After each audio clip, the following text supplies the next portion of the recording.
Hello, and welcome to Calculus Lesson 46. Today we're talking about related rates. It's almost always a question on the AP, taking up a significant amount of your time there. So, it's very important.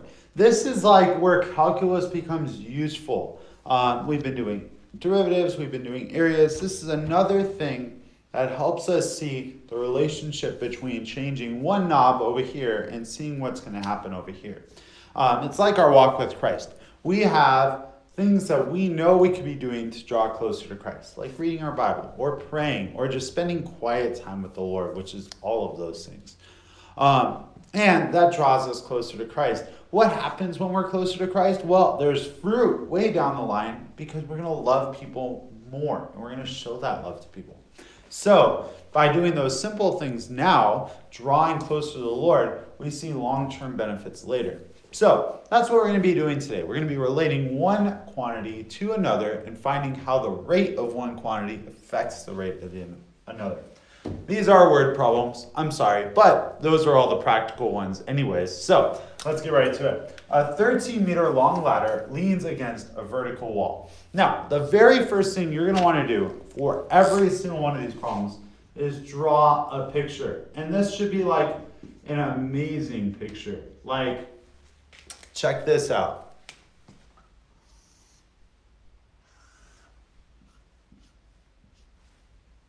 I put those little lines so I know that it's the wall and the ground. And there's my ladder. Okay, it is no Picasso, but this picture will drive the rest of the problem. Okay? So, a 13-meter long ladder leans against a vertical wall. Check. The base is pulled away at a rate of 1 meter per second. So I probably could have drawn this further. I see that the base of my ladder is being pulled out at a rate of 1 meter per second. Okay, we will continue. Now, find the rate at which the top of the ladder is falling. So I have to figure out what my unknown is. My unknown in this case is going to be this quantity right here. What's the rate at which the top of the ladder is falling when the base is 5 meters out? Now, I want to give you a word of caution with this piece of information. You can't just assume that it's 5 meters out for the whole problem. They're asking for you to find the rate at which this is changing when that's 5 meters out. So we are not going to plug that in until the very end. In fact, I'm not even going to plug in this 1 meter per second until the very end. The only thing that is this is constant throughout the problem, so I could use that. But imagine this guy, it starts higher and it goes lower and it goes through 5, but it's not at 5 at all times. So I have to be careful with that piece of information. I won't plug it in until the very end. So after I've drawn my picture, after I get a feel for it, I'm going to add some variables. Most of the time on these, they're not variables. They're not going to give you the variables you should use. You're going to have to make them up. I particularly like x and y. Why? Because x is sideways, y is vertical. Okay? Now, what does adding variables allow me to do? Well, it allows me to do a couple of things. First of all, I'm going to write many equations with the hope that I can solve for something. Okay? So, what do I do with this 1 meter per second? Well, I know that that's the change in x over time. Why? Because x is increasing at a rate of 1 meter per second. So the change in x over time is 1 meter per second. This quantity is the one I'm trying to figure out. Change in y over time is unknown. That's what I want. So as I'm going through this problem, I'm looking for ways to find dy by dt. Now, what other equation can I find out, and I've given you a hint by indicating this is a right triangle, What other equation can I find from this picture? Well, the last equation that hopefully, and for all of these problems, you're really going to want to find an equation that relates the two quantities that you're working with. In this case, I want to relate x and y. How am I going to do that? Well, I see from my picture that I have a right triangle, so x squared plus y squared equals 13 squared. I know that because of the Pythagorean theorem. Now here's where it gets fun. After you have your general equation, you are not going to plug in any numbers. I want you to take the derivative.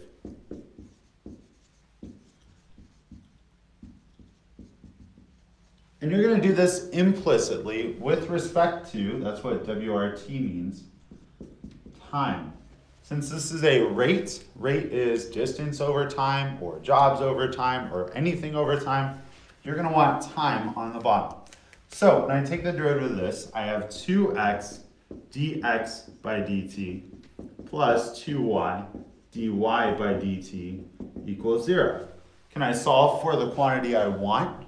Yeah, I want dy by dt. And that is going to be, let's see, we can divide by 2. Looks like negative x over y dx by dt. Now, the only quantity I don't know in this equation is y.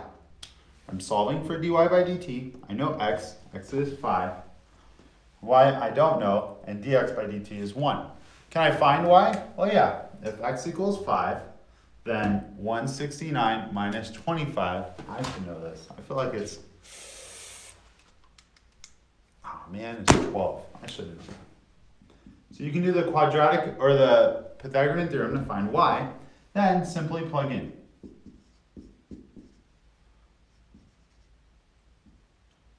Centimeter? Nope, meter. So that's the rate at which the top of the ladder is falling if the bottom of the ladder is coming out at 1 meter per second. You'd be surprised to find out it's not 1 meter per second. Okay, so for the rest of these problems, and you'll see that I've written a few on the board already to save you time, we're going to go through the same steps. So let's read this one. A 6-foot tall man is walking straight away from a 15-foot high streetlight. So here's our picture, most important part of the problem right now. You have your streetlight. This is 15 feet high. That's not going to change, so I could use that if I need to. Okay? And the man is 6 feet.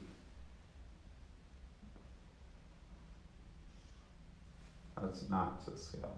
There we go. That's still not to scale. But, okay, so there's the man. There's the street light. The man is moving away from the street light. Oh, sorry, let's keep reading. At what rate is his shadow changing when he's 20 feet away? So we know that we want to know at 20 feet away, but he's not always 20 feet away. He's moving through that, so I can't use that piece of information yet. I was not expecting to have a black marker there. I was expecting a brown one. There we go. So this piece of information is locked away until the end. When walking at 4 feet per second. So we know he's traveling at 4 feet per second. That's not a problem. This number is 4 feet per second. Obviously, the street light is not moving. So what are we trying to do? Well, if you think about this, and they use this problem a lot, so I want to make sure you kind of see what's going on. If there's a light here and a dude there, then it's going to cast this shadow here.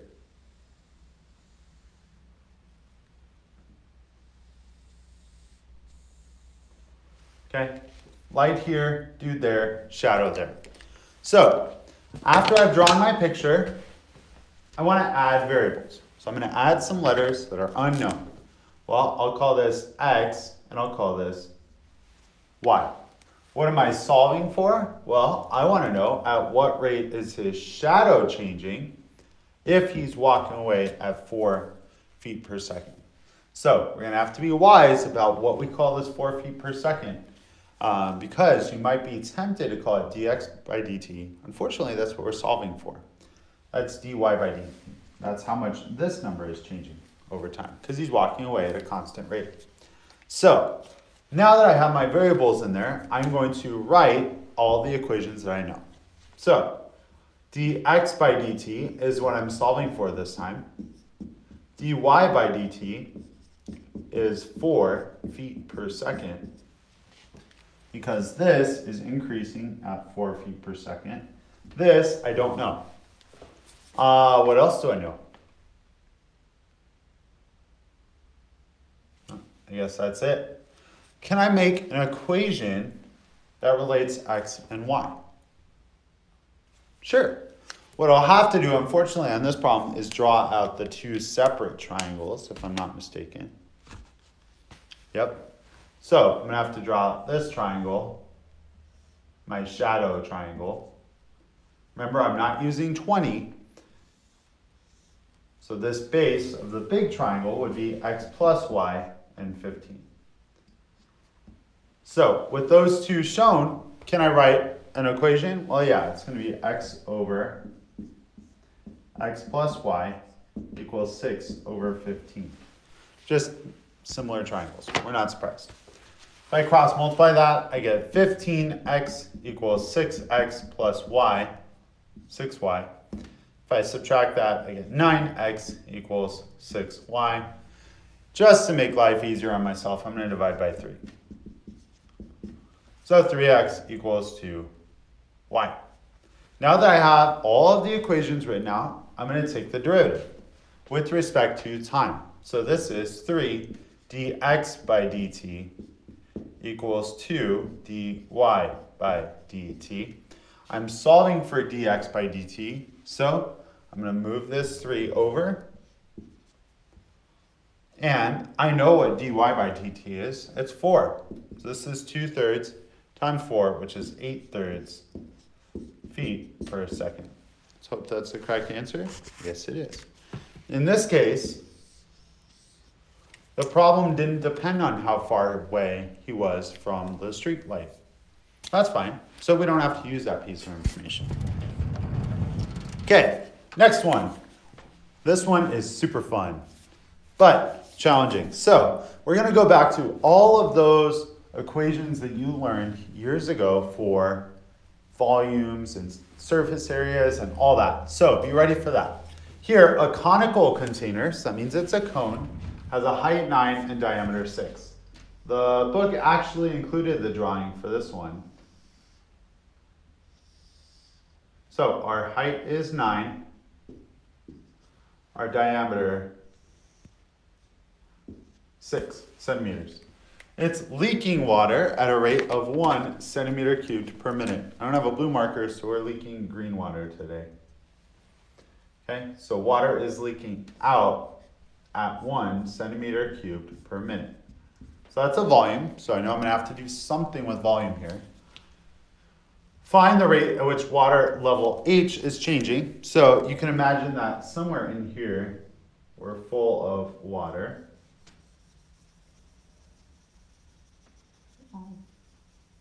That's horrible. I should really get a blue marker. Sorry, guys. Find the rate at which the water level is changing when H equals 3 centimeters. Again, if this is changing, if the height of the water is changing, then I don't necessarily want to plug in 3. I'm going to save that till the very end. So, right now what I've got is I've got water dripping out of a cone, and the height is changing, and obviously the volume is changing. So, what do I want to do with this? Here's what I want to do. Okay, I need to relate. Oh man, I already know my steps. I need to add variables, write equations, and then take the derivative. So, let's add variables here. I see that this is the height. I'm going to call this R. So that would be H. Now, unfortunately, you might not see it now, but you probably see it now. This is going to be a similar triangles problem. So, anytime you have similar triangles, of course, you want to draw out the triangles. Why is it similar triangles? Because cones have triangles in them. Okay? So, your actual filled with water part is that your overall cone is 9 high and 6 wide. So, Can I relate these so I can have a function that relates height and radius? Sure, 9 over h equals 6 over r. Cross multiplying, I get 9r equals 6h. What else do I need to know? Well, I obviously need to relate this to the volume. That's a little annoying. How is volume related to radius and height? Well, volume of a cone is 1/3 pi r squared h. Now the trick here is that I don't want it in terms of r squared at all. I don't care about r. They're asking me the rate at which the water level h is changing. So if they were asking how fast the radius is changing, maybe I would plug this in and solve for v in terms of r. But I don't care about r. So I want to plug in r equals 2/3 h there so that I no longer have this as an equation with r and h. It's just going to be with h. So my volume is, if I plug in 2/3 there, I get 4/9 because I'm cubing that. 9 times 3 is 27 pi h cubed. Never saw that equation, did you? So now I have volume and height in the same equation. I have the change in volume, change in time, and I want dH by dt. So what am I going to do? I'm going to take the derivative. What's the derivative of this? Well, dV by dt is 4 over 27, but I'm going to bring down the 3, so it'll become 4/9 pi h squared. Don't forget, dH by dt. That's the thing we're solving for. So if I solve for dH by dt, I have dH by dt, so change in height over time, is, now I'm going to move all of that stuff to the other side. So it looks like 9 over 4 pi h squared, and multiplied by dV by dt. Super fun, right? These can get really complicated really fast. At one point, they're going to give you the surface area, the change in surface area, and ask you to find the change in volume. You have to actually do some intermediate work here, like I did here with the radius and the height, to find the middle part. Okay, so from here, I'm just plugging in numbers. Height is 3, so I'm at the very end of my problem, so now I can plug in 3. 3 squared will cancel. dV by dt is 1. So it looks like 1 over 4 pi centimeters per minute. Since it's going down, I want to make sure that I include a minus sign. So you have to watch out for that as well. Since this is coming out, you could have made that negative. But that, my friends, is a very painful problem set 46.